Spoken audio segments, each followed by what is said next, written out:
ఈ రోజు అయితే మన బండి హెడ్ లైట్ వర్క్ అయితే స్టార్ట్ చేసామా. 1.5 నెల నుండి బండిని అయితే స్టార్ట్ చేయలేదు. హెడ్ లైట్ స్టే ని ఫిక్స్ చేయాలంటే ఖచ్చితంగా బండిని వెల్డింగ్ షాప్ కి అయితే తీసుకెళ్లాలి. అందుకే ట్యాంక్ ని తగిలిచ్చి 6 లీటర్ పెట్రోల్ మాత్రం పోస్తున్నా.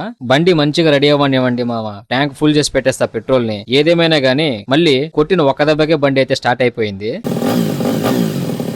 మొత్తానికి ఊరు బయట ఉండే వెల్డింగ్ షాప్ దగ్గరికి అయితే వచ్చేసామావా. బండికి ఇండికేటర్లను ఫిక్స్ చేయాలంటే రంధ్రాలు కావాలి కాబట్టి 2 రంధ్రాలు అయితే వేపిస్తున్నా. వెల్డర్ అన్న కూడా హెడ్ లైట్ ని లెవెల్ చూసుకునేసి వెల్డింగ్ అయితే పెట్టేశాడు. ఈ హెడ్ లైట్ స్టే ని డిజైన్ చేసింది మనమే మావా. నాకు కావాల్సిన హెడ్ లైట్ స్టే ని ఆన్లైన్ లో ఆర్డర్ పెడదామని చూస్తే ఒక్కొక్క దాని రేటు ఆకాశాన్ని అంటున్నాయి మావా. 1000 రూపాయలు, 2000 రూపాయలు, 4000 రూపాయలు. ఎందుకు అంత పెట్టి కొనాలని చెప్పి ఏదో సైకిల్ క్యారియర్ అయితే అడ్జస్ట్ అయిపోయా.